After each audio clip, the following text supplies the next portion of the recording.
जय हिंद दोस्तों, this is Diksha this side and welcome to my channel learn and flourish. तो आज हम अपना न्यू चैप्टर शुरू करेंगे जिसका नाम है new questions and ideas. Chapter number 6 से ये चैप्टर बहुत ही ज़्यादा रिलेटेबल है। देखिए, जब हमने चैप्टर 6 में पढ़ा कि जनपदास एंड महाजनपदास वगैरह ग्रो होना, डेवलप होना शुरू हुए, ठीक है। तो महाजनपदास कब बनना शुरू हुए?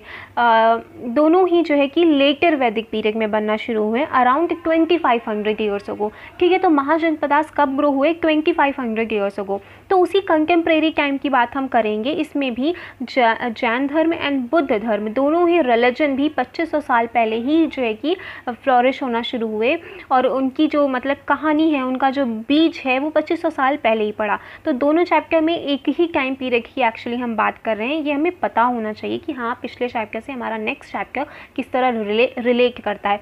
सिर्फ चैप्टर्स नहीं पढ़ते जाना है, चीज़ों को रिलेट करना है, उसकी पूरी क्रोनोलॉजी समझनी है, राइट। ओके, तो आइए शुरू करते हैं। इसमें हम बुद्धा के बारे में पढ़ेंगे। देखिए, बुद्धा के बारे में क्या हम सभी कुछ ना कुछ थोड़ा बहुत तो बुद्धा के बारे में जानते ही हैं, ठीक है ना। तो बुद्धा का बचपन का नाम क्या था? उससे हम शुरू करते हैं। सिद्धार्थ नाम था उनका। स्टार्टिंग से ही बुद्धा नहीं बोलते थे। बुद्धा मतलब क्या होता है? इस बुद्धा वर्ड का मीन क्या होता है? इसका मतलब होता है वाइज पर्सन। और इसका मतलब क्या होता है? इसका मतलब होता है वाइज पर्सन, मतलब ऐसा पर्सन जिसको मतलब ज्ञान प्राप्ति हो गई हो, जो इंटेलिजेंट हो, जो है कि सब यूनिवर्स के नॉलेज से और हर चीज़ों को जो है कि उसने बहुत अच्छे से समझ लिया हो, ठीक है ना। तो इसका मतलब होता है बुद्धा, ठीक है। तो स्टार्टिंग से वो बुद्धा नहीं थे। उनका पहले क्या नाम था? सिद्धार्था नाम था, ठीक है ना। वो क्या थे? वो एक प्रिंस थे, ठीक है ना, प्रिंस थे। उनके पापा किंग थे, तो वो प्रिंस होंगे ऑब्वियसली, ठीक है ना। तो उनका जो जन्म है वो कहाँ हुआ? उनका जन्म हुआ 2500 साल पहले, वही महाजनपदास के समय, जब महाजनपदास ग्रो होना शुरू हुए, ठीक है ना। तो कहाँ हुआ था एक्चुअली? उनका जन्म हुआ था उनका जन्म नेपाल में हुआ था, लुम्बिनी, ठीक है ना। नेपाल के लुम्बिनी में हुआ था उनका जन्म। इसके बाद क्या हुआ कि जब उनके जन्म के कुछ समय बाद किसी मंक ने, किसी सेंट ने उनके पापा से कहा कि आपका जो बेटा है ना, वो जो है कि देख लीजिएगा एक दिन मंक ही बनेगा, वो राजा आपका राजपाट नहीं संभालेगा, वो राजा वाजा नहीं बनेगा, वो सत्य की खोज में निकल जाएगा और वो मंक बनेगा। अब कोई भी राजा ऐसी बातें सुन करके तो बहुत परेशान हो जाएगा। ऑब्वियसली वो नहीं चाहते ना कि मेरा बेटा जो है कि मंक बने, उसको प्रिंस बनना है, और वो आप बता रहे हैं कि वो मंक बनेगा। तो ऐसी बातें सुन करके उनके जो किंग थे वो परेशान हो गए। तो उन्होंने क्या किया? उन्होंने मतलब कि ऐसी व्यवस्था की अपने राजमहल में कि सिद्धार्था को राजमहल के बाहर जाना ही ना पड़े। सिद्धार्थ जो कहे उनको वो मिल जाए, मतलब कि वो पाँव रखें और उनके नीचे फूलों की जो है कि फूल बिछे हों, ऐसा मतलब कहीं भी उनको ज़रा सी भी तकलीफ़ ना हो, ऐसा वाला हाल कर दिया। तो सिद्धार्था को ये पता ही नहीं था कि लोग बूढ़े होते हैं। उन्होंने ये ऑर्डर दिया उनके पापा ने कि जैसे ही कोई व्यक्ति, कोई कर्मचारी बूढ़ा हो, सिद्धार्थ के आसपास से हटा दिया जाए। कोई बीमार हो, सिद्धार्थ के आसपास से हटा दिया जाए। किसी की डेथ हो, सिद्धार्थ को पता नहीं चलना चाहिए। तो सिद्धार्थ को लाइफ के बारे में कुछ पता ही नहीं था कि इंसान धीरे धीरे बूढ़ा होता है, उसको बीमारियां भी होती हैं, फिर वो एक दिन मर जाता है। तो सिद्धार्थ के लिए लाइफ पूरी हैप्पी थी, ठीक है ना। इसके बाद क्या हुआ? सिद्धार्था की शादी करा दी उनके पापा ने, और इस वजह से और भी करा दी, कहीं मंक ना बन जाए तो फैमिली गृहस्थ जीवन में आएगा तो अपनी बीवी बच्चों में संसारिकता में लिप्त हो जाएगा, तो इन सब बातों के विषय में सोचेगा ही नहीं। तो फिर क्या हुआ कि शादी वादी करा दी। तो एक दिन क्या हुआ, जो सिद्धार्थ का कहीं मतलब मन हुआ, रात में अचानक ही वो अपने चैरियॉटर को लेके, अपने सारथी को लेकर के, what is the mean of सारथी, जो उनका रथ चलाते हैं उनको बोलते हैं सारथी, तो अपने सारथी को लेकर के निकल पड़े। कहाँ निकल पड़े? अपने राज्य की सैर पे। अब जब भी जो है कि सिद्धार्थ अपने राज्य की सैर पे जाते थे तो उनके पापा को पता होता था, तो वो ऐसी व्यवस्था कराते थे कि उनको राज्य में कोई कहीं दुखी व्यक्ति, बीमार, बूढ़ा नहीं दिखता था। इस बार तो वो बता के निकले नहीं। It was a surprise trip, जो है कि सरप्राइज ट्रिप कह सकते हैं या कुछ भी कह सकते हैं, ठीक है। ठीक, तो अब जब वो निकले तो थोड़ी दूर चले तो उनको एक बूढ़ा व्यक्ति दिखा। उन्होंने अपने सारथी से पूछा, भाई ये ऐसा क्यों है, इसकी हालत ऐसी क्यों है, इतना दीन दुबला पतला क्यों दिख रहा है? तो उन्होंने बताया उनके सारथी ने कि ये बूढ़ा है। कि बूढ़ा मतलब क्या होता है? तो उन्होंने समझाया कि धीरे धीरे हमारा शरीर वृद्ध होता है, उसकी शक्तियाँ ख़त्म होती हैं। तो उन्होंने पूछा, क्या मैं भी एक दिन ऐसे बूढ़ा होऊंगा? तो कहें हाँ, आप भी ऐसे एक दिन बूढ़े होंगे। फिर थोड़ी कदम बाद उनको एक बीमार व्यक्ति मिला, तो फिर सिद्धार्थ चकित हो जाते हैं, पूछते हैं इसको क्या हुआ, ये ऐसे क्यों दीनहीन अवस्था में है? तो उनके सारथी फिर उनको एक्सप्लेन करते हैं। फिर सिद्धार्थ पूछते हैं क्या भाई मैं भी ऐसे ही मतलब कि ऐसे ही बीमार हो जाऊंगा? तो कहीं हाँ बीमारी किसी को भी लग सकती है। फिर इससे आगे बढ़ते हैं तो भैया एक डेड बॉडी देख लेते हैं कि हाँ 4 लोग कंधे पे लिए जा रहे हैं एक इंसान को, कि ये इस इंसान को ऐसे क्यों लेके जा रहे हैं, भाई क्या हुआ। तो उन्होंने बताया ये मर गया। तो उन्होंने पूछा सिद्धार्थ ने, भाई मर गया मतलब मर जाना क्या होता है। तो सारथी ने उनको हर चीज़ एक्सप्लेन की मर जाना क्या होता है। अब सिद्धार्थ का मन एकदम विचलित हो उठा। कोई भी इंसान जो हमेशा बचपन से एकदम इतनी सुख सुविधाओं में, जीवन में सिर्फ सुख है ऐसा अनुभव करते जी रहा हो, अचानक से उसे इतनी सारी चीज़ें दिख जाएं तो वो परेशान हो जाएगा, विचलित हो उठेगा। हम ये सारी चीज़ें बचपन से देखते आ रहे हैं तो हमें नॉर्मल लगती हैं, लेकिन सिद्धार्थ ने एक ही दिन में ये सारी चीज़ें देख ली। फिर थोड़ा आगे चलने के बाद उनको एक साधु दिखा। वो आराम से बैठा था, सन्यासी था, उसके चेहरे पे एकदम शांत भाव था और संतुष्टि का भाव था, तृप्ति का भाव था। तो सिद्धार्थ ने पूछा ये कौन है, इतना सुखी दिख रहा है, इतना तृप्त दिख रहा है। तो उन्होंने बताया ये साधु हैं, ये सन्यासी हैं, इन्होंने अपना जीवन घर त्याग दिया है और ये सिर्फ जो है कि अपने ध्यान में मग्न रहते हैं। तो सिद्धार्थ जब वापस लौटे तो उनके मन में हज़ारों प्रश्न उठने लगे, दौड़ने लगे कि आखिर सत्य क्या है, लोगों के जीवन में इतना दुख क्यों होता है और लोग इतने परेशान क्यों हैं, और सन्यासी क्यों इतना सुखी था, उसको ऐसी क्या जड़ी बूटी, ऐसा क्या अमृत मिल गया कि सन्यासी इतना सेटिस्फाइड था अपनी लाइफ से। तो यही सारे क्वेश्चंस के आंसर ढूंढने के लिए सिद्धार्थ क्या करते हैं, एक रात अपनी वाइफ और उनका एक बेटा भी हो जाता है और उसको छोड़ करके वो सिद्धार्थ सत्य की खोज में निकल पड़ते हैं। ठीक है, तो देखा जाए तो एक तरह से लोग कहते हैं उन्होंने बहुत गलत किया, ऐसा नहीं करना चाहिए था। देखो पर्सनली देखा जाए तो उन्होंने अपनी वाइफ और बच्चे के साथ नाइंसाफ़ी उनके वाइफ बच्चे के साथ हुई, लेकिन ऐसा नहीं था कि वो किसी गरीब फैमिली से बिलोंग करते थे, उनके पास सब सुख सुविधाएं थी, तो उनके वाइफ एंड बच्चे को किसी चीज़ का मोहताज तो नहीं होना पड़ा होगा। लेकिन जो पति की अहमियत होती है लाइफ में, वो भी बहुत ज़रूरी होती है। तो एक तरह से देखा जाए तो पर्सनल लेवल पे ये लॉस था उनकी वाइफ और उनके बेटे के लिए, लेकिन एज अ होल देखें, as a universe, as a society की बात करें तो एक तरह से पूरी सोसाइटी के लिए ये एक बहुत अच्छी बात थी कि बुद्धिज़्म रिलीजन बाहर आया, इतनी अच्छी बातें बाहर आईं, सत्य की बातें बाहर आईं। ओके, तो चलिए आगे शुरू करते हैं। तो अगर हम देखें कि सिद्धार्थ जो है कि कहाँ से बिलोंग करते थे, तो जैसा कि हमने प्रीवियस वाले चैप्टर में पढ़ा था कि वज्जी होता था, गन होते थे, संग होते थे। तो जो सिद्धार्थ थे वो एक स्मॉल गन से बिलोंग करते थे। कौन सा गन था, शक्य गन था वो, ठीक है ना। तो आपको ये ध्यान रखना है कौन से गन से बिलोंग करते थे, शक्य गन से बिलोंग करते थे।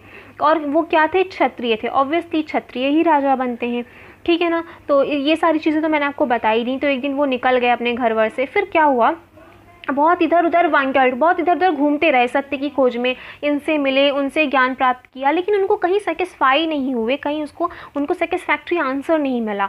तो फिर वो कहाँ गए, वो गए बोधगया। बोधगया कहाँ है, बिहार। बोधगया में, बिहार में पीपल पेड़ के किनारे, पीपल के पेड़ के नीचे उन्होंने काफ़ी दिनों तक मेडिटेशन किया। उसके बाद मेडिटेशन करने के बाद आई गेस 40 डेज़ या 45 डेज़ तक उन्होंने कॉन्टिन्यूसली मेडिटेशन किया। उसके बाद उनको क्या प्राप्त हुआ, ज्ञान प्राप्त हुआ, इनलाइटमेंट प्राप्त हुआ, ठीक है। उसके बाद उनको इनलाइटमेंट प्राप्त हुआ। तो ये क्वेश्चन यहाँ से, ये स्टार क्वेश्चन ये बनेगा कि उनको किस वृक्ष के नीचे बैठ करके उनको ज्ञान की प्राप्ति हुई। तो it was the people tree. कहाँ पे, बोधगया। बोधगया कहाँ पे है, बिहार में, ठीक है। बुद्ध की वजह से ही इसको क्या बोलते हैं, बोधगया बोलते हैं इस स्थान को। और इस पीपल पेड़ को, स्पेसिफिक इस पेड़ को बुद्धि वृक्ष बोलते हैं, ठीक है ना। चलो आगे बढ़ते हैं। इसके अलावा हाँ, अब जब उनको ज्ञान प्राप्त हो गया, then he was known as Buddha. इनको क्या बोलते हैं, इसके बाद उनको क्या बोला गया, बुद्धा बोला गया, मतलब कि वाइज मैन, जिसको नॉलेज प्राप्त हो गया हो, ठीक है ना।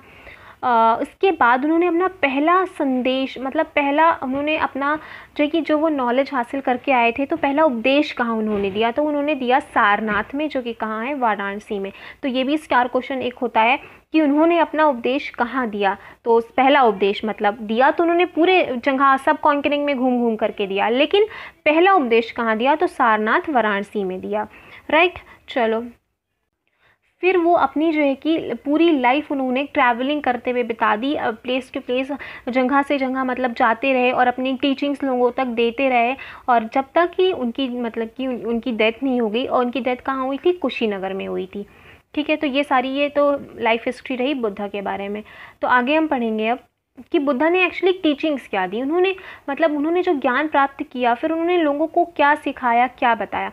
तो बुद्धा कहते थे कि जो लाइफ है ना वो बड़ी ही सफरिंग से भरी हुई है, बहुत ही ज़्यादा उसमें दुख है, अनहैप्पीनेस है। और ये क्यों है, इसका रीज़न क्या है? इसका रीज़न है हमारी permanent constant desires and cravings, हमारी इच्छाएं जो कि कभी ख़त्म नहीं होती। तो हमारी ना ख़त्म होने वाली डिज़ायर्स, इच्छा ही हमारे दुखों का कारण है। ठीक है, कभी कभी ऐसा होता है कि हमें जो चाहिए हमें मिल जाता है, फिर भी हम अनसेटिस्फाइड रहते हैं। क्यों? क्योंकि हमें और चाहिए। ठीक है ना। जैसे आज हमने खाया कि आज बटर स्कॉच खाया, तो कल हमको वनीला चाहिए, फिर हमको कुछ जो है कि हमको और कुछ चाहिए, फिर हमको जो है कि नूडल्स भी खाने हैं, फिर हमको पिज़्ज़ा खाने हैं। तो बहुत ही छोटे लेवल की बात होगी। अगर बड़े लेवल की बात करें तो कोई बिजनेसमैन की बात करें तो आज उसका टारगेट के 50 लाख का टर्नओवर है।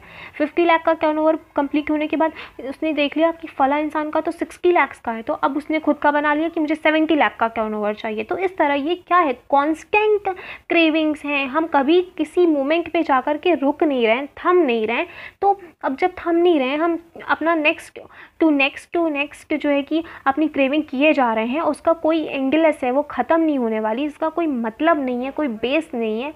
तो क्या होगी? ऑब्वियसली हमें सफरिंग ही होगी। दूसरों को देखेंगे कि वो तो इतना कर रहा है, फला मैं तो नहीं कर रहा। तो ये क्या है, एक तरह से सफ़र ही तो हो रहे हैं कि हाँ दूसरा कैसे कर ले रहा है, हम नहीं कर पा रहे। ठीक है, तो उन्होंने यही सारा चीज़ बताया। इसके अलावा Buddha described this as thirst.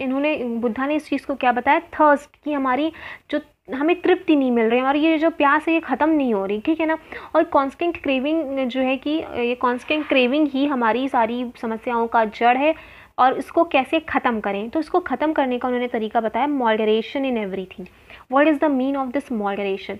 Moderation मतलब बीच का, ना ज़्यादा ही आपको मतलब संसारिकता में लिप्त होना है और ना ज़्यादा ही आपको कि संसार एकदम छोड़ देना है, त्याग देना है। आपको मॉडरेट रहना है, आपको बीच का रहना है कि हाँ थोड़ी बहुत हम अपनी चीज़ें करेंगे संसार में और थोड़ा बहुत हम अपने जो है कि चीज़ों से मुक्ति होने में भी थोड़ा अपना समय लगाएंगे। ठीक है, तो इस तरह उन्होंने कहा कि हाँ वी कैन डू दैट। इसके अलावा he also taught people to be kind. उन्होंने लोगों को कहा कि काइंड हो, दयालु हो और दूसरों की रिस्पेक्ट करो, एनिमल्स की भी रिस्पेक्ट करो। वो ये बिलीव करते थे कि हम जो भी काम करते हैं उसका हमें रिज़ल्ट मिलता है, हमारे जो कर्म होते हैं उसका हमें रिज़ल्ट मिलता है और वो हमें, चाहे हम अच्छे कर्म करें चाहे बुरे कर्म करें, ठीक है ना, तो दोनों ही हमारी लाइफ पे इफ़ेक्ट करते हैं। उनका जो रिज़ल्ट है हमें अपनी ज़िंदगी अपनी लाइफ में मिलता है और आफ्टर लाइफ भी मिलता है। अब यहाँ से स्टार क्वेश्चन ये निकलता है, क्या बुद्ध पुनर्जन्म में यकीन करते थे? तो ऑब्वियसली बुद्ध पुनर्जन्म में यकीन करते थे। अगर ना करते होते तो ये यहाँ पे नेक्स्ट लाइफ की क्यों बात करते, कि हमारे कर्म का जो असर होता है वो नेक्स्ट लाइफ पे भी होता है। What is the mean of next life? The mean of next life is पुनर्जन्म। तो बुद्धा बिलीव्स मतलब नेक्स्ट लाइफ में, पुनर्जन्म में बुद्धा यकीन रखते थे। ठीक है ना, ये बात हो गई। अब आगे देखते हैं, बुद्धा टॉट इन द, हाँ अब देखो, अब मेन क्वेश्चन यहाँ पे ये है, अगर आपको सब्जेक्टिव आंसर देना है तो यहाँ से सब्जेक्टिव भी निकल जाएगा और ऑब्जेक्टिव भी निकल जाएगा। तो क्वेश्चन एक ये पूछ सकते हैं कि ये जो बुद्धा रिलीजन है, बुद्धा रिलीजन इतना फ्लॉरिश क्यों हुआ? तो बुद्धा रिलीजन के फ्लॉरिश होने के बहुत से कारण हैं। जब हम वैदिक कल्चर की बात करते हैं तो वैदिक कल्चर जब चल रहा था उस टाइम सोसाइटी में, तो आपने देखा कि जो हमारे प्रीस्ट थे उन्होंने चार वर्णों में समाज को विभाजित कर दिया। हमारे ब्राह्मण, क्षत्रिय, वैश्य, शूद्र। और शूद्रों और विमेन को वेद वगैरह पढ़ने की इजाज़त नहीं थी, सेक्रीफाइसेस परफॉर्म करने की इजाज़त नहीं थी, रिचुअल्स परफॉर्म करने की इजाज़त नहीं थी। तो समाज में बहुत ज़्यादा क्या हो गया कि भाई ऊंच नीच हो गई, कि लोग सेटिस्फाइड नहीं हो रहे थे। कि भाई देखो, ऐसा वेद में नहीं लिखा था, ऐसा ऋग्वेद में कभी नहीं लिखा, हमारी धार्मिक किताबों में ऐसा नहीं लिखा, लेकिन जो गॉड के मैसेंजर हुआ करते थे ना, वही ये सारी गलत चीज़ें बना देते थे, गलत रूल्स। और सोसाइटी में इससे क्या होता था कि तनाव फैलता था, लोगों को अनसेटिस्फैक्शन होता था कि भाई हमारे साथ ऐसा बिहेव किया जा रहा है। तो वैदिक कल्चर के बारे में एक इस तरह से कह सकते हैं डिग्रेडेशन होना शुरू हो गया, सिर्फ और सिर्फ उन मैसेंजर की वजह से, जो भगवान के मैसेंजर बनते हैं सिर्फ उनकी वजह से। तो लोग जब अनसेटिस्फाइड होने लगे, तो लोग जब किसी चीज़ से, किसी नेता से, किसी भी चीज़ से अनसेटिस्फाइड होते हैं तो ऑब्वियसली उसके कंटेम्प्रेरी कोई नई चीज़ डेवलप होना शुरू हो जाती है। ठीक है, अब जैसे कि अगर हम बात करें कोई स्टार की बात कर लें, बॉलीवुड स्टार की बात कर लें कि मान लो सलमान खान है, अब अचानक से सलमान खान डिग्रेड होना शुरू हो गए, डिग्रेड होना शुरू हो गए, तो तो कोई ना कोई तो एक स्टार होगा ना जो उसी समय में ग्रो कर रहा होगा, उनको रिप्लेस कर रहा होगा। तो सेम सोसाइटी में यही हुआ कि वैदिक कल्चर की इन अफवाहों की वजह से और लोगों के प्रीस्ट जो अपने रूल्स बना देते थे और उनसे लोग अनसेटिस्फाई रहते थे, तो उनकी वजह से एक कल्चर डिग्रेड हो रहा था, उसी के सिमल्टेनियसली हमारे बुद्धिज्म और जैनिज्म अपग्रेड हो रहे थे। ठीक है ना, तो उसका रीज़न हमको समझना चाहिए। और दूसरी ये बात थी कि जो वेद थे वो वेद हमारी वैदिक संस्कृत में लिखे हुए थे, जैसा कि मैंने पढ़ा ओल्ड संस्कृत में। तो कॉमन पीपल के लिए उन किताबों को पढ़ना नामुमकिन था, वो सिर्फ उन्हीं लोगों पे बेस रहते थे कि हमें वो वेद पढ़ के सुनाए जो गॉड के मैसेंजर होते थे। अब गॉड के मैसेंजर का तो मन, वो पढ़ के सुना रहे हैं, नहीं पढ़ के सुना रहे हैं, सही पढ़ के सुना रहे हैं, गलत पढ़ के सुना रहे हैं। ठीक है, तो एक ये रीज़न ये भी होता था। तो जो बुद्धा ने अपनी टीचिंग्स देने की जो लैंग्वेज जो है कि उन्होंने सेलेक्ट की, वो उन्होंने प्राकृत लैंग्वेज सेलेक्ट की। उन्होंने क्या लैंग्वेज सेलेक्ट की? प्राकृत लैंग्वेज सेलेक्ट की। ठीक है, पाली भी बोलते हैं, पाली भाषा का प्रयोग किया बुद्धा ने। ठीक है ना, तो इस वजह से भी उनका कल्चर ज़्यादा लोगों तक पहुंचा। जैसे ऋग्वेद की लिखी बातें ज़्यादा लोगों तक, कॉमन पीपल तक नहीं पहुंच पा रही थी। एक तो विमेन को और शूद्रों को पढ़ने की परमिशन ही नहीं थी, तो वो तो पहुँचेंगी नहीं, और बाकी जो बचे जो संस्कृत नहीं पढ़ पा रहे उन तक भी तो नहीं पहुँच रही। वहीं बुद्धा की बातें करें तो बुद्धा का जो टीचिंग्स थी वो सभी तक पहुंच रही थी। एक तो वो सभी के लिए अलाउ थी, सभी के लिए ओपन थी, एज वेल एज वो जो है कि इतनी सिंपल प्राकृत लैंग्वेज में लिखी हुई थी। प्राकृत लैंग्वेज मतलब क्या, हमने चैप्टर फर्स्ट या सेकंड में डिस्कशन किया, मतलब लोकल लैंग्वेज को प्राकृत लैंग्वेज बोलते हैं। जैसे कि हम अगर मगध में रह रहे हैं तो मगध में बोली जाने वाली भाषा क्या होगी? मगधी। तो वो मगधी क्या है? प्राकृत लैंग्वेज है। फाइन।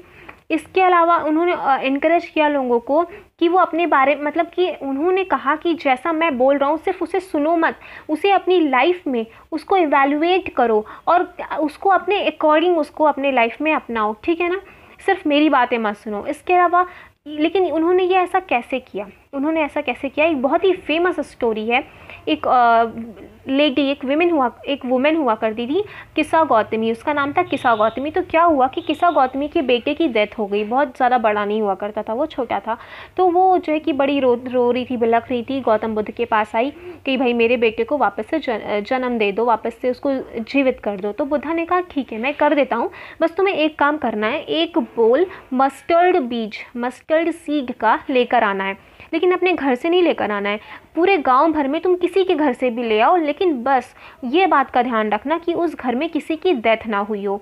तो किसा गौतमी ने कहा ये तो बड़ा सही है कि मैं एक बोल मस्टर्ड सीड ला के दूंगी और मेरे बेटे को ये जीवित कर देंगे। तो किसा गौतमी गई, पूरे गांव भर में घूमी, डोर टू डोर गई कि भाई कोई एक बोल मस्टर्ड सीड दे दो। तो भाई लोग तो देने को तैयार हो जाते थे, लेकिन जैसे ही वो बताती थी कि लेकिन आपके घर में किसी की डेथ तो नहीं हुई, तो लोग कहते थे नहीं भाई मेरे घर में तो अभी पिछले साल मेरे पिता की डेथ हुई, फिर किसी दूसरे घर में गए, उन्होंने बताया मेरी बहन की हुई, फिर किसी तीसरे घर में गए, उन्होंने बताया मेरे पति की हुई। तो मतलब पूरे गांव में किसा गौतमी को कोई ऐसा घर नहीं मिला जहाँ पे किसी की डेथ ना हुई हो।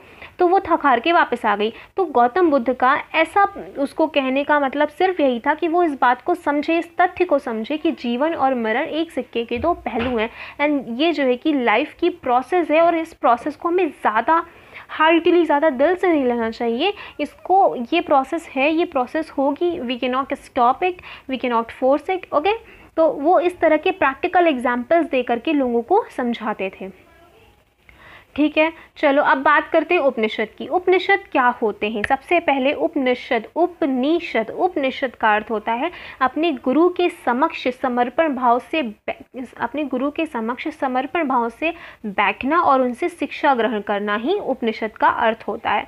ठीक है, अब देखिए कि जिस टाइम पे ये बुद्धिज़्म की जो ये टीचिंग्स थी फैल रही थी, बुद्धा अपने टीचिंग को फैला रहे थे, उसी समय क्या हुआ, लोगों के मन में बहुत सारे क्वेश्चंस आए कि लाइफ को लेकर के, डेथ को लेकर के, जैसे कि डेथ के बाद लोग कहाँ जाते हैं, डेथ के बाद इंसानों के साथ क्या होता है, लाइफ क्या है, और ये सेक्रीफाइसेस क्यों परफॉर्म किए जाते हैं, ये सारी चीज़ें इसमें लिखी हुई हैं। देखिए ये सारी चीज़ें, ठीक है। तो अब जो किताब में वो तो आप पढ़ ही लेंगे, तो डिस्कशन इज़ मोर इम्पॉर्टेंट। ठीक है, तो मैं उस पर ज़्यादा ध्यान नहीं दे रही। तो ये सारी क्वेश्चंस को उनको आंसर चाहिए होता था। तो इन सारे क्वेश्चन का आंसर कि ये पूरी यूनिवर्स क्या है, ठीक है। और कुछ लोगों ने ये बताया जैसे ये बात कहते थे ना कि जो आत्मा है वो क्या है, इंडिविजुअल सोल है, एक इंसान की सोल है। और ब्रह्म क्या है, ब्रह्म यूनिवर्स की सोल है, मतलब जो हर जगह है, मुझ में, आप में, इस मोबाइल फ़ोन में, इस एयरफोन में, इस टेबल में, हर जगह दीवारों में जो है वो क्या है, वो ब्रह्म है। ब्रह्म मतलब क्या, यूनिवर्सल सोल, मतलब हर जगह प्रेजेंट है, that is the universal soul.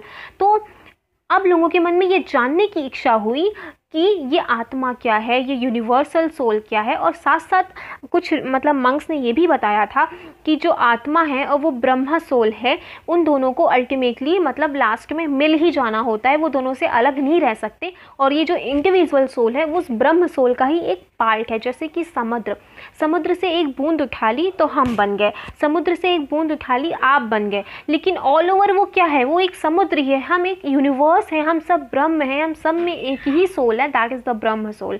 Okay, तो इन सारे क्वेश्चन का आंसर कहाँ है, इन सारे क्वेश्चंस का आंसर है उपनिषद में। इसीलिए उपनिषद को लाइफ की प्रॉब्लम सॉल्व करने वाली की भी कहते हैं कि हाँ आपको लाइफ में कोई प्रॉब्लम है, उपनिषद पढ़ो। उपनिषद बताते हैं जीवन जीने का सही तरीका क्या है, वास्तविक जीवन का क्या अर्थ है, सारी चीज़ें उपनिषद से आपकी बहुत सी प्रॉब्लम सॉल्व होती है, ठीक है ना। अगर इफ़ यू आर इंटरेस्टेड, एक उपनिषद गंगा सीरियल आता था दूरदर्शन पे, मुझे नहीं पता कब आता था, सडनली मुझे टीवी में ऐड दिख गया, तो फिर मैंने उसको यूट्यूब पे सर्च किया, तो 2-3 एपिसोड्स मैंने देखे थे। अगर आप, फिर मैं भी नहीं देख पाई क्योंकि उस सीरीज़ को डिलीट कर दिया गया। तो इफ़ यू फाइंड, तो उस सीरियल को ज़रूर देखें, उपनिषद गंगा नाम से सीरियल है। ओके, अब देखिए उपनिषद में ये सारे क्वेश्चंस का आंसर है, लेकिन ये सारे क्वेश्चन का आंसर कौन दे रहे हैं, ये सारे क्वेश्चन का आंसर टीचर्स दे रहे हैं, जो मंक्स होते हैं, प्रीस्ट होते हैं। किसको दे रहे हैं, अपने स्टूडेंट्स को दे रहे हैं। पहले आश्रम पद्धति होती थी ना, कि जो गुरु होता था वो एक ऊंचे से प्लेटफॉर्म पे बैठा है, बाकी सारे स्टूडेंट्स नीचे बैठे हैं, तो ऐसे ज्ञान प्राप्ति हो रही है। और जो उपनिषद में जो चीज़ें लिखी हैं, जो भी टेक्स्ट लिखा है, वो किस फॉर्म में है, वो जो है कि डायलॉग फॉर्म में है। कैसे डायलॉग फॉर्म में है, कि स्टूडेंट्स कुछ पूछ रहे हैं, टीचर आंसर कर रहे हैं, तो इन डायलॉग्स फॉर्म में उपनिषद में बातें लिखी गई हैं। तो समझ में आया उपनिषद में क्या है, ठीक है। तो यही सारी चीज़ें हैं, और जो भी मैंने बताया यही लिखा हुआ है इसमें। अब देखिए उपनिषद का एक जो है कि हम डायलॉग पढ़ते हैं, एक बहुत ही इंपॉर्टेंट उपनिषद है, बहुत ही फेमस उपनिषद है। वैसे तो उपनिषद सारे ही अच्छे हैं। एक उपनिषद है छंदोगया उपनिषद। उस छंदोगया उपनिषद का हम एक डायलॉग देखेंगे। क्या हुआ कि दो जो है कि मंक्स होते थे, दो सेजेस बोलते हैं, सेजेस मतलब ऋषि या मंक कुछ भी बोलते हैं। शौनका और अभिप्रातरिन एक्चुअली थोड़ा टफ नाम लगता है। तो ये जो दोनों सेजेस थे वो बैठ करके जो है कि बैठे हुए थे, और फिर वो खाने जा रहे थे कुछ। तो तभी एक भिखारी आ जाता है और वो उनसे कहता है भाई मुझे भी दे दो खाने के लिए। अब वो दोनों तो मना कर देते हैं, भाई हम तो ऋषि हैं, हम कैसे तुम्हें अपना दे दें, तो मेरा भोजन मतलब कि अपवित्र हो जाएगा। जो भी उनकी सोच रही है, उन्होंने मना कर दिया देने से। तो वो फिर जो भिखारी रहता है उनसे पूछता है कि क्या आप ब्रह्म की उपासना करते हैं, ब्रह्म के उपासक हैं? तो वो कहते हैं हाँ हम ब्रह्म की उपासना करते हैं, हम यूनिवर्सल सोल की उपासना करते हैं। तो कहते हैं कि जो ब्रह्म है, यूनिवर्सल सोल है, ये हर जगह प्रेजेंट है। तो कहे हाँ मुझे पता है ये हर जगह प्रेजेंट है। तो उस भिखारी ने कहा तो फिर ये जो यूनिवर्सल सोल है ये मुझ में भी तो प्रेजेंट है, ये ब्रह्म मुझ में भी तो प्रेजेंट है, तो आप मुझे भोजन देने से डिनाई कर रहे हैं, मना कर रहे हैं। It means you are directly denying to giving the food to the Brahm, to the universal soul. मतलब कि आप डायरेक्टली यूनिवर्सल सोल को भोजन देने से मना कर रहे हैं। तब उनको अपनी गलती का रियलाइजेशन होता है और फिर वो दोनों ब्राह्मण्स उसको जो है कि उस भिखारी को भोजन देते हैं। तो इसी वजह से कहते हैं सभी जीवों पर दया करो, सभी जीवों को एक समान देखो, क्योंकि सभी में यूनिवर्सल सोल है, सभी में ब्रह्म निवास करता है। ठीक है ना, चलो आगे बढ़ते हैं। मोस्ट उपनिषदिक थिंकर्स वर मेन। जो है कि जो मतलब कि उपनिषद वगैरह पढ़ते थे, उपनिषद को जो है कि बच्चों तक चिल्ड्रन अपने स्टूडेंट्स तक पहुंचाते थे, वो कौन होते थे? वो स्पेशली मेन होते थे।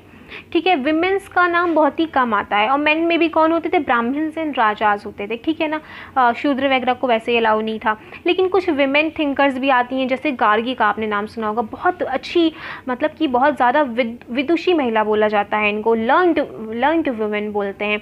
और ये जो है कि बहुत सी डिबेट्स वगैरह में पार्टिसिपेट करती थी, जो रॉयल कोर्ट्स में होती थी, जो राज दरबारों में होती थी। डिबेट्स मतलब डिबेट्स को हिंदी में वो कहते हैं शास्त्राण, कहते हैं ना, शास्त्राण बोलते हैं, कुछ ऐसे बोलते हैं। डिबेट्स में क्या होता है, जैसे मान लो हम और आप डिबेट कर रहे हैं, तो मैंने पहले क्वेश्चन पूछा आत्मा क्या है, आपने इसका आंसर दिया, फिर आप उल्टा मुझसे क्वेश्चन करेंगे कि जीव क्या है, मैंने जीव, फिर मैंने उसका आंसर दिया, फिर मैंने क्वेश्चन किया कि जीवन क्या है, फिर आपने क्वेश्चन पूछा यूनिवर्स क्या है। तो इस तरह जिस क्वेश्चन का आंसर नहीं दे पाएगा वो हार जाएगा। तो इस तरह डिबेट्स होती थी, बहुत ही ज़्यादा इंटरेस्टिंग होता था कि हाँ नॉलेज फाइट होती थी कैन से, ठीक है ना। अब देखते हैं कि लेकिन उपनिषद में ये भी लिखा है कि इस शास्त्रार्थ को, ये जो शास्त्र हैं, ये जो डिबेट्स होती हैं, इनको जो है कि हमें गलत इस्तेमाल नहीं करना चाहिए, जैसे किसी को नीचा दिखाने के लिए नहीं करना चाहिए हमें। ये मतलब इसमें से जैसे कि दही को मथते हैं या समुद्र मंथन हुआ, समुद्र मंथन क्यों हुआ, समुद्र मंथन हुआ कि उसमें से अमृत निकल सके। तो इसी तरह ये जो डिबेट्स होती हैं ये एक तरह से मंथन है, मस्तिष्क का मंथन है, विचारों का मंथन है, जिससे इसमें से अमृत निकल सके, अच्छे अमृत रूपी विचार निकल सके। समझ आई। तो देखिए हमारे वेदों में, उपनिषद में बातें बहुत अच्छी अच्छी कही गई, लेकिन ये जो बीच वाले मैसेंजर्स आ जाते हैं ना, ये सारा गुड़ गोबर कर देते हैं, सब बेकार कर देते हैं। अब जैसे इन डिबेट्स को भी बेकार कर दिया, डिबेट्स का मतलब कर दिया कि भैया ये सबसे बड़े ज्ञानी हैं, ये डिबेट्स में जीतते हैं, इनसे कोई जीत नहीं सकता। तो डिबेट्स इसलिए नहीं होती थी कि किसी को बहुत ज्ञानी प्रूफ करने के लिए। डिबेट्स एक तरह की मंथन है, विचारों का मंथन है कि हाँ 10-1500 लोग इकट्ठा हो गया, जितने भी लोग इकट्ठा हो गए, 2 लोग मतलब इस तरह विचारों का आदान प्रदान कर रहे हैं, उससे ज्ञान रूपी अमृत निकल रहा है। ये एक्चुअल बात होती थी, ठीक है ना। चलो आगे बढ़ते हैं। क्या है, एक जैसे कि अभी मैंने बताया कि विमेन को एंड स्पेशली जो शूद्र होते थे उनको जो है कि अलाउ नहीं होता था वेद वगैरह की शिक्षा लेना, उपनिषद वगैरह की शिक्षा लेना। लेकिन एक एक्सेप्शन है इसमें, एक सतकमा जाबला नाम का एक जो है कि इंसान होता था, शूद्र होता था, शायद वो स्लेव होता था, दास होता था, उसकी माता का नाम जबाली था, उसी के नाम पर उसका नाम पड़ा। तो उसको बहुत इच्छा थी जीवन क्या है, सत्य क्या है, तो ये सब चीज़ों के बारे में जानने की। तो एक ब्राह्मण टीचर होते थे जिनका नाम है गौतम ऋषि, आपने सुना होगा। तो उन्होंने उसको ज्ञान दिया था, उसको शिक्षा दी थी, और वो बहुत बड़ा फिर जाकर के आगे लर्नड पर्सन, थिंकर एक बड़ा बना, ठीक है। तो अच्छे ऋषि भी होते थे जो ये जाति वगैरह को नहीं मानते थे, जो ये नहीं सोचते थे कि ज्ञान पर केवल ब्राह्मण्स का अधिकार है, केवल राजाओं क्षत्रियों का अधिकार है। ज्ञान पर सभी का इक्वली अधिकार है, यही सच है, यही वेदों में लिखा है। केवल ये बीच के मैसेंजर्स आते हैं और काम खराब कर देते हैं। चलो आगे देखते हैं। इसके अलावा क्या है, हाँ Shankaracharya, many of the ideas of the Upanishads were later developed by the famous thinker Shankaracharya. Shankaracharya के बारे में आपने सुना होगा। तो शंकराचार्य ने मतलब बाद में जाकर के और जो है कि उपनिषद के आइडियाज़ वगैरह डेवलप किए, जिसके बारे में अपने नेक्स्ट क्लास में पढ़ेंगे। ओके चलो पाणिनि के बारे में पढ़ते हैं। पाणिनि द ग्रामनियन, तो इनके बारे में हमको यही पढ़ना है कि इन्होंने जो है कि व्याकरण के रूल्स, व्याकरण के सूत्रों की रचना की थी, ठीक है ना। इसके अलावा देखते हैं जैनिज़्म। अभी तक हम देख रहे थे हमारा बौद्ध रिलीजन, अब जैनिज़्म के बारे में देखेंगे।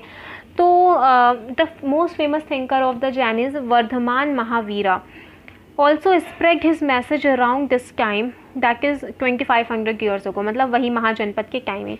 और ये क्षत्रिय थे, देखो उनका नाम क्या था, वर्धमान था।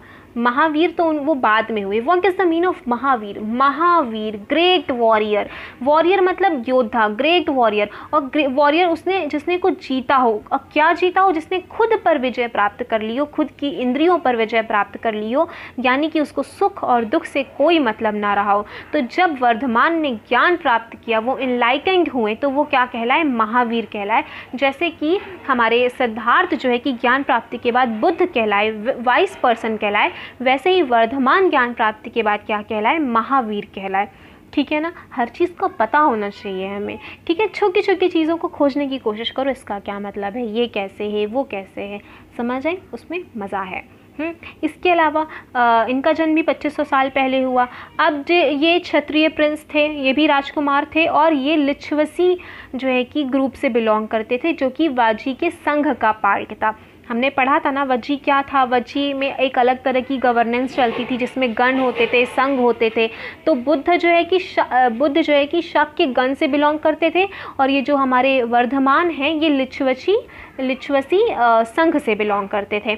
ठीक है ना। इसके अलावा ये एट द एज ऑफ 30 इन्होंने अपना घर वर छोड़ दिया, जंगल में चले गए और 12 साल तक इन्होंने तपस्या की। क्वेश्चन में भी आज की कितने साल तक तपस्या की? 12 साल तक तपस्या की। उसके बाद उनको एनलाइटमेंट प्राप्त हुआ। फिर वो क्या कहलाए? फिर वो महावीर कहलाए, द ग्रेट वॉरियर, जिसने खुद पर विजय प्राप्त कर ली हो, खुद की इंद्रियों पर विजय प्राप्त कर ली हो। व्हाट इज द मीन खुद की इंद्रियों पर? इंद्रियां कितनी होती है? 5। मतलब कि उन्हें मान लो कि उनको कुछ खाने का मन करेगा, नहीं करेगा, वो सिर्फ किस लिए खाएंगे? जीवित रहने के लिए खाएंगे। उनको कुछ देखने का मन करेगा, नहीं, वो सिर्फ वही देखना चाहेंगे वो जो देखना चाहते हैं, जो सत्य है, जो सच है। वो बैठ करके मूवी नहीं देखेंगे। कुछ सुनने की बात आई, इंद्रिय कान भी तो हैं, वही सुनेंगे जो सच होगा। तो इसे कहते हैं इंद्रियों पर विजय प्राप्त करना। चलो आगे बढ़ते हैं। इसके अलावा he talked a simple doctrine, उन्होंने क्या बताया? उन्होंने कहा कि सत्य की प्राप्ति के लिए मैन एंड वुमेन को अपने घर छोड़ना पड़ेगा, कि तुम संसार में रह करके सच की प्राप्ति नहीं कर सकते, उन्होंने कहा। और उनके रूल्स बड़े स्ट्रिक्ट होते थे, जैसे कि अहिंसा। उन्होंने कहा कि मतलब किसी को हर्ट मत करो, किसी को मारो मत, वो कहते थे। अब यहाँ से बहुत बहुत महीन बात है, इसको ढंग से सुनना। महावीर ने कहा कि all beings long to live, to all things life is clear, मतलब कि जितने भी जीव जंतु हैं सबको अपना जीवन प्रिय होता है। मुझे अपना जीवन प्रिय है, एक इंसान, एक मनुष्य हूँ मैं, मुझे जीवन प्रिय है। उसी तरह एक विशाल हाथी को अपना जीवन प्रिय है। सेम उसी तरह एक छोटी सी चींटी को भी अपना जीवन प्रिय है। मतलब किसी चींटी को पैर से मत कुचल दो, उसको भी अपना जीवन प्रिय है। उसमें भी आत्मा है, उसमें भी ब्रह्म है, उसमें भी जीव है, उसमें भी जान है। ठीक है। और इसीलिए ऑर्डिनरी पीपल उनकी टीचिंग को फॉलो नहीं कर पाए। क्यों नहीं कर पाए, आगे बताते हैं। उसके अलावा बुद्ध की तरह इन्होंने भी अपनी टीचिंग्स को बताने के लिए लोगों तक किसका यूज़ किया? उन्होंने भी यूज़ किया, जस्ट अ मिनट, हाँ, उन्होंने भी यूज़ किया प्राकृत लैंग्वेज का यूज़ किया। ठीक है, प्राकृत लैंग्वेज का उन्होंने भी यूज़ किया। इसके अलावा द प्राकृत स्पोकन, हाँ, जैसे कि मैंने अभी एग्जाम्पल दिया ही था, प्राकृत लैंग्वेज का यूज़ किया। जैसे कि मान लो कि प्राकृत स्पोकन, जैसे कि मगध में क्या भाषा बोली जाएगी? मगधी, तो वही होती है प्राकृत लैंग्वेज। ठीक है। इसके अलावा जो महावीर को फॉलो करने वाले लोग थे वो क्या कहलाए? जैन्स कहलाए। जैन्स जो है कि एक शब्द है जिसका मतलब क्या होता है? कॉन्क्यूरर। ठीक है, जीतने वाला। इसके अलावा इनके जो फॉलोअर्स होते थे उनको क्या रूल्स थे? कि सिंपल लाइफ जीना है, अपना भोजन जो है कि बेगिंग करना है, मतलब कि लोगों से मांग करके अपना भोजन खाना है। इसके अलावा उन्हें ऑनेस्ट रहना है और जो है कि एकदम ही मतलब वो चोरी वोरी नहीं कर सकते। इसके अलावा उन्हें जो है कि सेलिबेसी का पालन करना है। What is the mean of celibacy? मतलब ब्रह्मचर्य का पालन करना है। अब ब्रह्मचर्य का पालन करने का मतलब क्या होता है? देखो, शब्दों को पकड़ो, उनका संधि विच्छेद करो। ब्रह्मचर्य मतलब जो ब्रह्म में विचरण करने वाला हो। ब्रह्मचर्य का मतलब अपना घर बार छोड़ना नहीं होता। ब्रह्मचर्य का मतलब होता है सदैव उस यूनिवर्सल सोल का ध्यान करना होता है। जब आप हमेशा उस यूनिवर्सल सोल को ध्यान करेंगे तब आपके मन में कोई गलत इच्छाएं नहीं होंगी। तब आप हमेशा समझेंगे कि हाँ, मेरे जीवन का लक्ष्य उस यूनिवर्सल सोल में मिलना है, ना कि संसार का भोग करना है। ठीक है। सेलिबेसी ब्रह्मचर्य का मतलब बिल्कुल नहीं है कि जंगलों में जाओ, बसो, दुनियादारी छोड़ दो। सेलिबेसी का मतलब है अपने कर्तव्यों का पालन करना, इस संसार में ही रह करके ब्रह्म को सदैव याद रखना, ये होता है ब्रह्मचर्य। समझ आई बात? चलो, ज़्यादा नहीं बताएंगे, अलग से वीडियो डिस्कस कर लेंगे what is celibacy. Okay, just kidding. चलो, and men had to, last line क्या है? And man had to give up everything, man को सब कुछ अपना छोड़ देना है, इंक्लूडिंग देयर क्लोथ्स, अपने कपड़े भी छोड़ दो। उनके अकॉर्डिंग ये था कि भैया कि सब कुछ छोड़ो तभी आपको सत्य की प्राप्ति होगी। ये उनका महावीर के विचार थे। ठीक है ना। लेकिन एग्जैक्ट अगर हम वैदिक धर्म की बात करें या वेदों की बात करें तो उस अकॉर्डिंग ब्रह्मचर्य का मतलब ये बिल्कुल नहीं होता कि आप अपने इवन कपड़े भी छोड़ दो। उनका मतलब है संसार में रहो, सब कुछ करो, लेकिन ब्रह्म में विचरण करो, सदैव सत्य को ध्यान करो, सदैव सत्य का तुम्हें एहसास होना चाहिए। तुम जंगल में भी बैठे हो, तुमने कपड़े भी निकाल दिए, तुमने सब कुछ छोड़ दिया, लेकिन फिर भी तुम अपने सोच रहे हो कि हाँ, मेरे वॉर्डरोब में कितने अच्छे सुंदर कपड़े रखे हैं, तो उसका कोई मतलब है नहीं। आपके वॉर्डरोब में हज़ारों सुंदर कपड़े हों, आपने खुद हज़ारों सुंदर कपड़े पहने हो, लेकिन आपको तब भी अपने उन कपड़ों का ध्यान नहीं है। तभी आपको उस सत्य यूनिवर्सल ट्रुथ, आपको अपने कर्म, अपने कर्तव्य, रिस्पॉन्सिबिलिटीज़ का ध्यान है। दैट इज़ कॉल्ड ब्रह्मचर्य, that is called celibacy. Correct. चलो आगे बढ़ते हैं। विवेकानंद जी ने यही तो किया, क्या वो अपना सब कुछ छोड़ करके जंगलों में बैठ के तपस्या कर रहे थे? ऐसा करते तो कुछ हो पाता हमारे समाज का? दयानंद सरस्वती जी ने यही किया, उन्होंने तो नारा दिया वेदों की ओर चलो, तो उन्होंने ये किया नहीं? उन्होंने संसार में रहे, लोगों के लिए लड़ा, समाज के लिए काम किया, समाज में रह करके ब्रह्मचर्य का पालन किया, यही होता है। चलो आगे बढ़ते हैं। देखो चैप्टर वाकई बहुत अच्छा है, इसके थ्रू मुझे आप तक बहुत सारी बातें पहुंचाने को मिलेंगी। दैट इज़ वाई मैंने सोचा कि एकदम आराम से चलेंगे, एकदम भागेंगे नहीं। और जिसको अच्छी लगेगी वीडियो वो तो कंटिन्यू देखेगा ही देखेगा। अगर आपको लग रहा है कि कुछ अच्छा डिस्कशन कर रहे हैं then please share the video, because सब तक ये बात पहुँचे, सब अच्छे से पढ़ें, और क्लास 6 के बच्चों को करें, सीटेक प्रिपरेशन वालों को करें, सबको करें। ओके चलो लाइक वाइक करें। ओके आगे बढ़ते हैं। It was very difficult. जैसा कि मैंने बताया कि इनके जो महावीर के जो रूल थे बड़े ही स्ट्रिक्ट थे, तो बहुत से वुमेन एंड मेन फॉलो नहीं कर पाए। देखो उन्होंने जो है कि बहुत से लोग थे, थाउजेंड्स ऑफ मैन, उन्होंने अपना घर वर छोड़ा तो उनकी टीचिंग्स फॉलो करने के लिए, लेकिन जो नहीं फॉलो कर पाए, जो रह गए, उन्होंने कहा कि ये जो मंक्स और ये जो नन्स बने हैं, ये मंक्स एंड नन्स मतलब क्या, कि जो मैन अपना घर छोड़ करके जैन को फॉलो किए उनको मंक्स बोलते हैं, जो विमेन होती थी उनको नन्स बोला जाता है। तो इन मंक्स एंड नन्स को जो लोग खाना वगैरह प्रोवाइड करते थे, जो खुद मंक एंड नन्स नहीं बन पाए, ठीक है ना। स्पेशली क्या हुआ, ट्रेडर्स ने इस जैन धर्म को फॉलो किया, व्यापारियों ने किया, क्योंकि उनके लिए ईजी था। अगर हम फार्मर्स की बात करें तो वो नहीं कर पाए, क्योंकि फार्मर्स जो है कि जब खेतों में अनाज उगाते हैं तो बहुत से जीवों को उनको मारना पड़ता है। देखो पेस्टिसाइड्स डालते हैं, अभी आपने देखा होगा लोकस्ट अटैक कितना ज़्यादा भयंकर चीज़ था। अब मान लो टिड्डियाँ लोकस्ट आ गए आपके खेत में, आप कह रहे हो हम अहिंसा नहीं करेंगे, खाने दो टिड्डियों को सारा खेत, तो पूरा देश भूखा मर जाएगा, भूखमरी हो जाएगी समाज में, अगर ये किसान सोच ले, ठीक है ना। तो इसे जीव हत्या नहीं कहेंगे, एक तरह से मेरे अकॉर्डिंग तो ये जीव हत्या नहीं है, एक इन्वायरमेंट की साइकिल चलती है। भाई शेर जो है कि हिरन को खाता है, हिरन घास खाता है, घास को खरगोश खाता है, तो ये एक साइकिल होती है, ठीक है ना। तो अगर शेर हिरन को खा रहा है तो उसे जीव हत्या नहीं कहेंगे, लेकिन हम अगर हिरन को खा रहे हैं वो जीव हत्या है, क्योंकि हमारे लिए एग्रीकल्चर है, हमारे लिए भोजन है, और हम तब किसी जीव को खाते हैं, अगर हम मनुष्य, तो वो जीव हत्या होती है। लेकिन बाकी तो ईश्वर ने जैसा साइकिल बनाया है वो तो वैसा साइकिल चलता ही है। तो इसी वजह से फार्मर्स जो है कि इनके धर्म को ज़्यादा फॉलो नहीं कर पाए, कि भाई हम तो नहीं कर पाएंगे, हमसे तो अहिंसा होगी, हम तो अपने खेतों में उन जीवों को, इंसेक्ट्स को मारेंगे जो हमारे खेतों को बिगाड़ेंगे, मतलब हमारी फसल को नुकसान पहुँचाएंगे, ठीक है ना। तो फिर क्या हुआ, over hundreds of years Jainism spread to different parts of North India, और जैनिज्म जो है कि मतलब कि बहुत जगह फैला। सबसे ज़्यादा ये जैनिज्म कहाँ फैला, तो गुजरात, तमिलनाडु और कर्नाटक में। Star question can be asked, ठीक है ना। 4-5 राज्यों का नाम दे करके, तो गुजरात में, और गुजरात यानी कि वेस्ट में, फिर इधर तमिलनाडु वगैरह, और कर्नाटक यानी कि साउथ में फैला। इसके अलावा the teachings of Mahavira and his followers were transmitted orally for several centuries, मतलब बहुत सी शताब्दियों तक इनकी जो टीचिंग्स थी वो ओरली ही ट्रांसफ़र होती रही, ठीक है। They were written down in the form in which they are presently available at a place called Vallabhi in Gujarat, और रिटन अभी वो मतलब रिटन फॉर्म में कहाँ है, स्टोर गुजरात के वल्लभी में, ठीक है ना। और ये लिखी कब गई, अबाउट 1500 ईयर्स को, ठीक है, 1500 साल पहले। संघ की बात करेंगे। देखो अब संघ क्या होता है, बोथ बुद्ध और महावीर दोनों की जो लोग होते थे, जो मंक बनते थे, अपना घर छोड़कर आते थे, तो उनको जो है कि रहने के लिए कोई जगह तो चाहिए होती थी, तो उन जगह को मतलब बनाया गया, तैयार किया गया, और उसी जगह को, उसी इंस्टीट्यूशन को कह सकते हैं, क्या बोला गया, संघ कहा गया, जहाँ पे लोग अपना घर छोड़कर आते थे और उस जगह पे रुकते थे। उस जगह पे क्या करते थे, रुकते थे और रूल्स वगैरह फॉलो करते थे। जो बुद्ध ने रूल्स बताए, जो टीचिंग्स बताई, उनको फॉलो करते थे। तो जो बुद्ध के द्वारा रूल बनाए गए और जो संघ में फॉलो किए जाते थे, और तो उनको किस पुस्तक में लिखा गया, विनय पिटका में लिखा गया, विनय पिटका में लिखा गया, ठीक है। स्टार क्वेश्चन है कि विनय पिटका में क्या है, या फिर ऐसे पूछ सकते हैं कि बुद्ध के जो बताए गए रूल्स थे वो किस पुस्तक में है, तो वो विनय पिटका में, ठीक है ना। इसके अलावा from this we know that there were separate branches for men and women के लिए सेपरेट अलग अलग ब्रांचेस थी। जितने भी मेन थे वो संघ ज्वाइन कर सकते थे, मतलब वो अपना घर छोड़ करके आके संघ में रह सकते थे।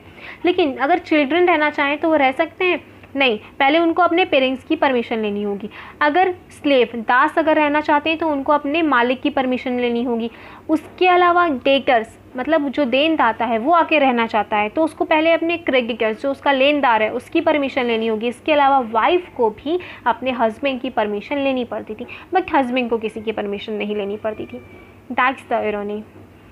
देखो, men and women who join the Sangh lead simple lives, जो भी संघ ज्वाइन करता था, संघ में आके रहता था, वो सिंपल लाइफ मतलब फॉलो करता था, मेडिटेशन करता था, और जो है कि गांव और शहरों में जाता था भोजन मांगने के लिए। एक स्पेशल निर्धारित कर दिया जाता था कि हाँ 2 से 3 बजे तक जाएंगे आप लोग और अपनी भिक्षा मांग कर लाएंगे।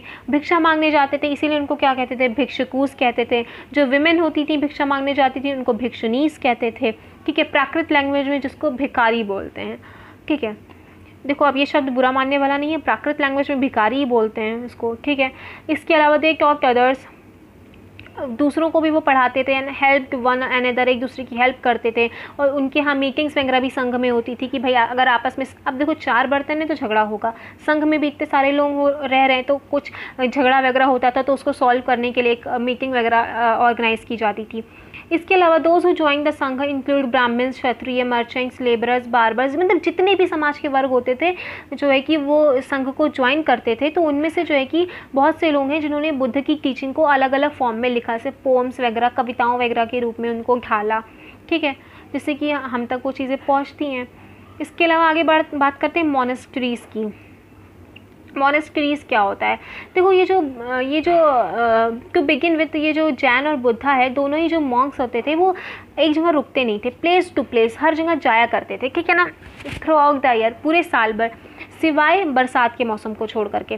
केवल बरसात में ही वो एक जगह शेल्टर लेते थे रुकने के लिए, और वो हर जगह साल भर क्यों चला करते थे? उनकी टीचिंग्स को स्प्रेड करने के लिए। ठीक है ना, तो फिर क्या हुआ कि द ओनली टाइम दे, हाँ, when it was very difficult to travel, जब मतलब कि डिफ़िकल्ट होता था ट्रैवल करना, कब? बरसात में, तो वो एक जगह रुक जाते थे। ठीक है ना, then their supporters built temporary shelters for them in gardens और they lived in natural caves in hilly areas. मतलब उनके जो सपोर्टर्स होते थे उन्होंने उनके लिए टेम्परेरी सा शेल्टर वगैरह बना दिया कि हाँ भाई बरसात वगैरह के सीज़न में आप यहाँ रुक जाया करें, या फिर वो पहाड़ों के बीच में गुफाओं वगैरह में रुकते थे। ठीक है ना, जैसे कि as time went on many supporters of the monks and nuns they themselves felt the need for the more permanent shelter. धीरे धीरे उनको लगने लगा कि हाँ भैया एक परमानेंट शेल्टर की ज़रूरत है हमें।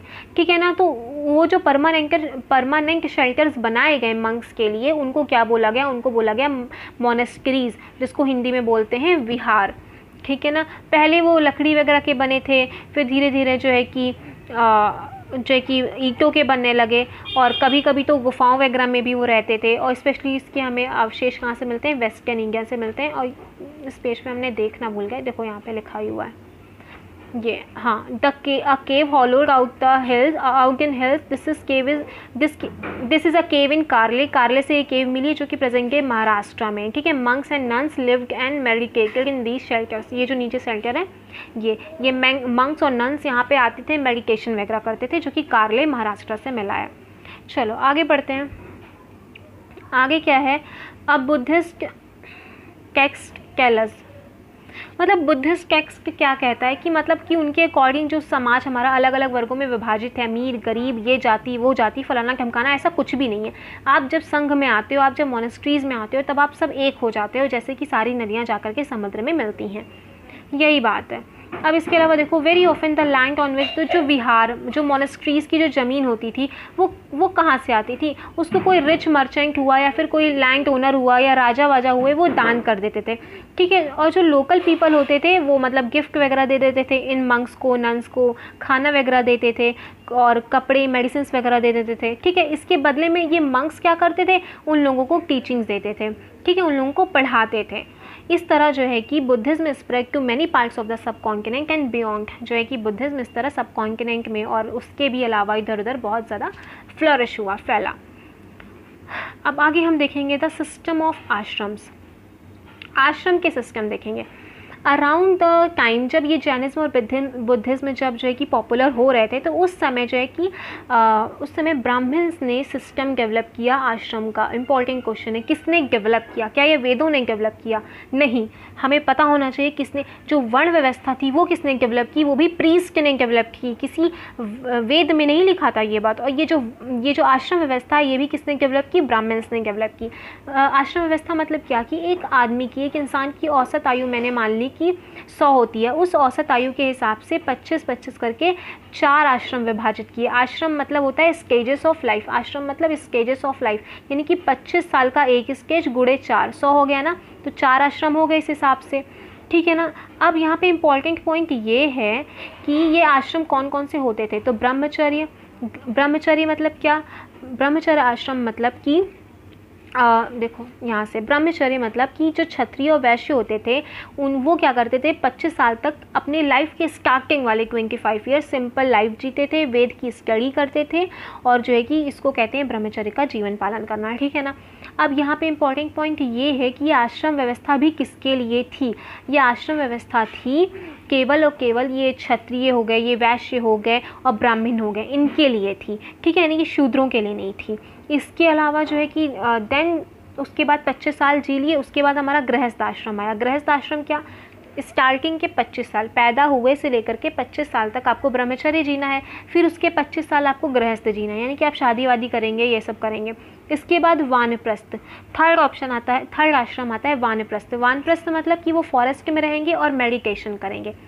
लास्ट वाला आता है हमारा सन्यासन। उसमें क्या होता है, they have to give up everything and became sanyasin, मतलब सब कुछ मतलब सब कुछ अपना दे देना, गिव कर देना, जैसे कि महावीर ने बताया, इवन योर क्लोथ्स, और फिर केवल और केवल मेडिटेशन करना। वानप्रस्थ में आप अपना सब कुछ गिव दे नहीं देते हो, त्याग नहीं देते हो, लेकिन हाँ वानप्रस्थ में लेकिन संन्यास वाले में आते आते आप अपना सब दे देते हो। तो 100 साल की लाइफ है, 4 आश्रम में बटा है, 25-25 वर्ष के एक आश्रम होते हैं, ठीक है ना। अब इसके अलावा यहाँ पे इम्पोर्टेंट पॉइंट ये है कि system of ashram allowed men to spend some part of their lives in meditation. Generally women के लिए ये अलाउ नहीं था, वुमेन के लिए ये भी अलाउ नहीं था कि मेडिटेशन जाके करें और वेद की स्टडी करें, ये भी अलाउ नहीं था। बहुत ही क्या ही बताया जाए, इनके रूल्स, मतलब इनकी जो मर्ज़ी की इन्होंने ऐसे रूल्स बना दिए। हमारे वेद उपनिषद में ऐसे नहीं है, हमारे धर्म में ऐसा नहीं है। इनकी ये जो मैसेंजर होते थे ये अपने अकॉर्डिंग रूल्स बनाते थे। इसके अलावा and they have to follow the ashram chosen by their husband, मतलब उनके जो हस्बैंड चूज़ करेंगे कि भाई तुम इस आश्रम में रहो, उनकी वाइफ को उस आश्रम में ही रहना पड़ता था। Will not discuss more about this because I really don't think so कि अगर आप मैसेंजर हैं, अगर आपको वेद पढ़ने के अधिकार हैं, तो इट डजंट मीन कि आप अपनी मर्ज़ी से रूल्स बनाएं, आप अपनी अकॉर्डिंग सारी बातें कहें। वेदों में साफ साफ यही लिखा है, सबको ज्ञान का अधिकार है, तो आप कैसे किसी शूद्र को या कैसे किसी वुमेन को इस अधिकार से वंचित रख सकते हैं, ठीक है ना।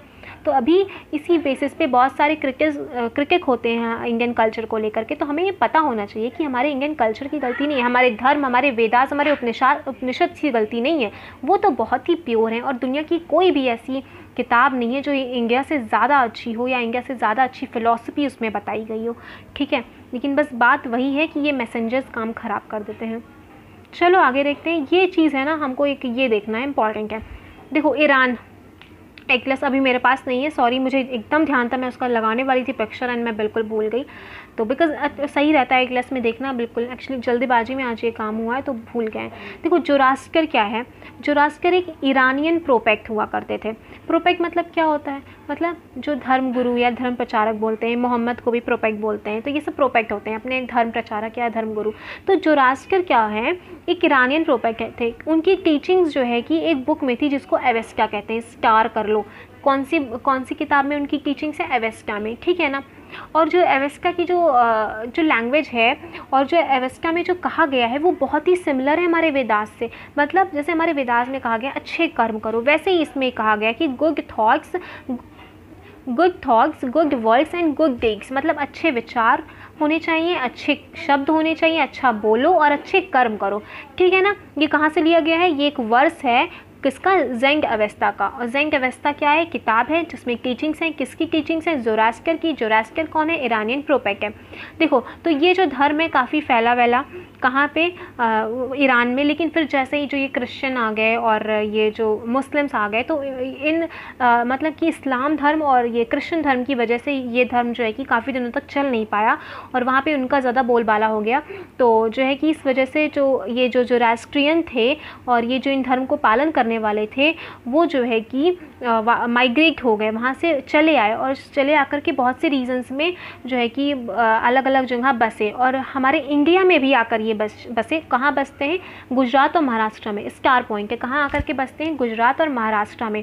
और प्रेजेंट टाइम में ये लोग कौन है? प्रेजेंट टाइम में यही पारसीज़ हैं। पारसी देखते हैं ना, एक अलग ग्रुप होता है, एक अलग कम्युनिटी है, तो ये पारसी वही है जो ईरान से होकर आए हैं, जो ये ज़ोरास्ट्रियन मतलब की थे, और उनको जो है कि किनको फॉलो करते थे? ज़ोरास्ट्र को फॉलो करते थे, ठीक है ना। तो ये हमें पता होना चाहिए। इसके अलावा नेक्स्ट वीडियो में हम इसके क्वेश्चंस, ये ट्रू फॉल्स वगैरह डिस्कस करेंगे, फिर मैं जो क्वेश्चंस फॉर्म करूँगी हम उनको डिस्कस करेंगे, तो चैप्टर हमारा काफ़ी अच्छे से कंप्लीट हो जाएगा।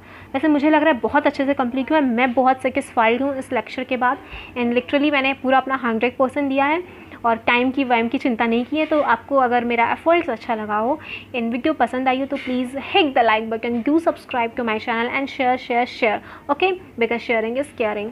जय हिंद।